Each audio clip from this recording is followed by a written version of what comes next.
श्री गणेशाय नमः. श्री स्वामी समर्थ. सुप्रभातम. नमस्कार. सिया ऑफिशियलवर आपले सुस्वागतम. योगेशं सच्चिदानंदं वासुदेवं व्रजप्रियं धर्मसंस्थापकं वीरं कृष्णं वंदे जगद्गुरुं. आज आपण महाभारतातल्या पहिल्या खंडातल्या आदिपर्वातले कणिक नीती हे पर्व वाचायला सुरुवात करूया. पांडवांनी अनेक प्रकारच्या अस्त्र आणि शस्त्रविद्या प्राप्त केल्या आणि ते युद्धकलेत प्रवीण झाले. त्यांच्या पराक्रमाने त्यांनी पूर्वेकडील दक्षिणेकडील देश जिंकले. आपल्या शत्रूंना त्यांनी स्वतःच्या बळावर जिंकले.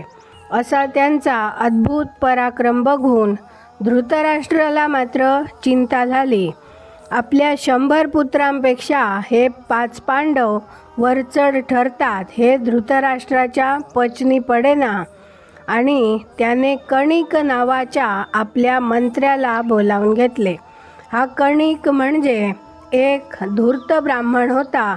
तो मुत्सद्दी होता. त्याला राजनीतीचे चांगल्यापैकी ज्ञान होते आणि या बाबतीतील पांडवांच्या या बाबतीत धृतराष्ट्राने त्याच्याकडे सल्ला मागितला. तो तज्ज्ञ होता. त्यामुळे या कणिकाने धृतराष्ट्राला कशी राजनीती पढवली हे आता आपण पुढच्या या कथाभागात म्हणजे कणिक नीती या आख्यानात पुढे आता वाचायला सुरुवात करूया. वैशंपायन म्हणाले, पांडूच्या पराक्रमी पुत्रांचे सामर्थ्य फार वाढले आहे. असे दिसून येताच राजा धृतराष्ट्र मनामध्ये फार कष्टी झाला. खूप विचार करून त्याने कणिक नावाच्या आपल्या एका धूर्त मंत्र्याला बोलावून घेतले. राजनीतीचे मर्म ज्यांना उत्कृष्ट समजले होते अशा मुत्सद्दी पुरुषांमध्ये हा कणिक अग्रगण्य होता. अडचणीच्या प्रसंगी उत्कृष्ट सल्ला कसा द्यावा हे त्याला चांगले माहीत होते. अशा या मंत्रीश्रेष्ठ कणिकाला धृतराष्ट्र म्हणाला, विप्रश्रेष्ठा, प्रत्येक दिवशी पांडवांचा अधिकाधिक उत्कर्ष होत चालला आहे. हा त्यांचा उत्कर्ष मला सहन होत नाही. तेव्हा आता त्यांच्याशी गोडी गुलाबीने व सामोपचाराने वागावे किंवा त्यांच्याशी भांडण उकरून काढावे हे मला नेमके समजत नाही. या बाबतीत जे करणे योग्य आहे असे तुला वाटेल ते मला सांग. तू सांगशील त्याप्रमाणे मी वागेन.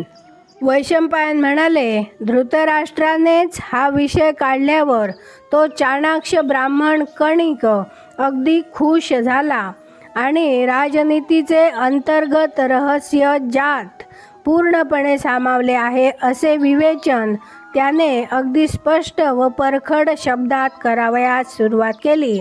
कणिक म्हणाला, राजा धृतराष्ट्रा, राजनीतीच्या संदर्भात मी आता जे सांगणार आहे ते काळजीपूर्वक ऐक. माझे बोलणे ऐकल्यानंतर तू माझ्याविषयी मनात कुठलाही किंतु ठेवू नकोस आणि माझ्यावर रागावूही नकोस.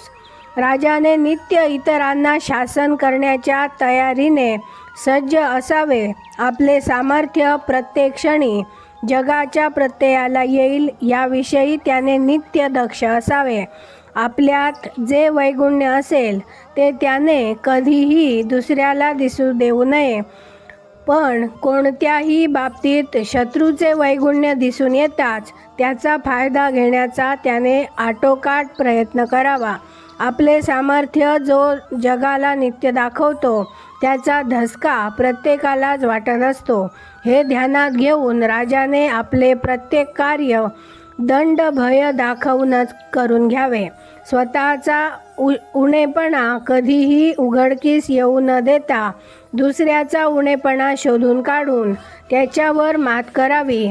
कासव ज्याप्रमाणे आपले अवयव आत ओढून घेऊन गुप्त ठेवतो त्याप्रमाणे आपल्याजवळ जी नाना प्रकारची साधने असतील ती इतरांना कळू नयेत याविषयी राजाने दक्षता बाळगावी.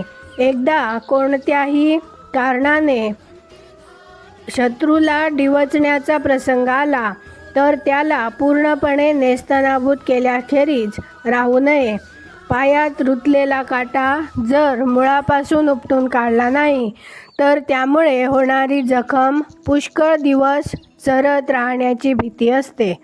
ज्या शत्रूने आपला अपराध केला असेल त्याला जिवंत सोडता कामा नये, त्याला ठेचलेच पाहिजे.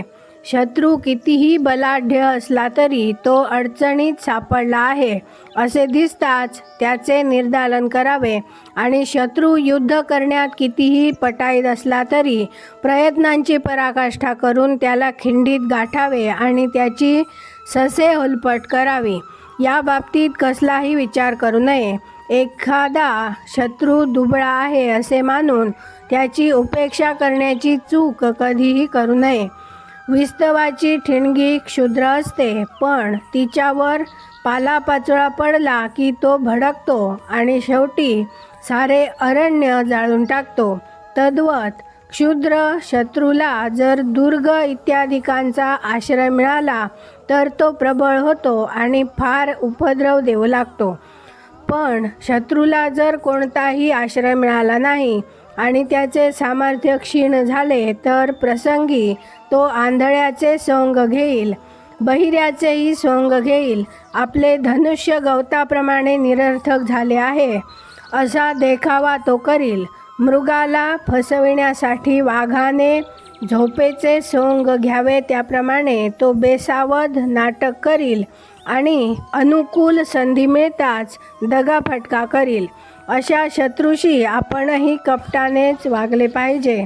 सामोपचाराचे नाटक करून त्याचा आपल्यावर विश्वास बसेल असे करावे आणि तो आपल्या आटोक्यात आला असे दिसताच त्याचा निकाल करावा.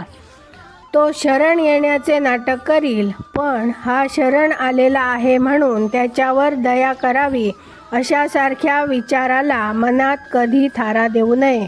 मेल्या माणसापासून कसलेही भय नसते हे ध्यानात ठेवून आपण निर्धास्त राहावे. शत्रूच्या सेवकांना पैसा चारून वश करून घ्यावे आणि त्याला विषप्रयोगासारख्या उपायाने जगातून नाहीसा करावा. पूर्वी ज्याने अपराध केला होता अशा शत्रूलाही आता तो आपला दास झाला असला तरी जीवे मारावे. शत्रूच्या 3, 5 आणि 7 गोष्टींचा नित्य बिमोड करून टाकावा. ऐश्वर्य, मंत्र आणि उत्साह या 3 गोष्टी, अमात्य, राष्ट्र, दुर्ग, कोश आणि दंड या 5 गोष्टी आणि स्वामी, अमात्य, सुहृत, कोश, राष्ट्र, दुर्ग आणि बल या 7 गोष्टी असा वर उल्लेखिलेल्या 3, 5 आणि 7 या शब्दांनी निर्दिष्ट होणाऱ्या बाबतींचा तपशील आहे. तात्पर्य: शत्रूचे मूळच पूर्णपणे नाहीसे करून टाकण्याची नित्य कोशिश करावी. यानंतर शत्रूला मदत करणाऱ्या त्याच्या मित्रांचा काटा काढावा आणि हे सारे जमल्यावर शत्रूची बाजू घेणाऱ्या उरल्या सुरल्या साऱ्यांचाच ठावठिकाणा नाहीसा करावा. आधारच मुळापासून उखडला गेला म्हणजे त्या आधारावर जमणारे सारेच संपले. झाडाचे मूळच जर तोडून टाकले तर फांद्या कशा जिवंत राहणार. आज आपण इथे थांबूया. पुढे उद्या उरलेली कणिक नीती वाचूया. माझ्या सिया ऑफिशियलला सबस्क्राईब केले नसेल तर कृपया आत्ताच सबस्क्राईब करा आणि दररोज महाभारत कथा ऐकण्याचा आनंद अवश्य घ्या. बाजूच्या बेलवर क्लिक करून लाईक करायला विसरू नका. शेअर करा, कमेंट करा आणि राधे राधे लिहायला विसरू नका. धन्यवाद. जय श्री कृष्ण.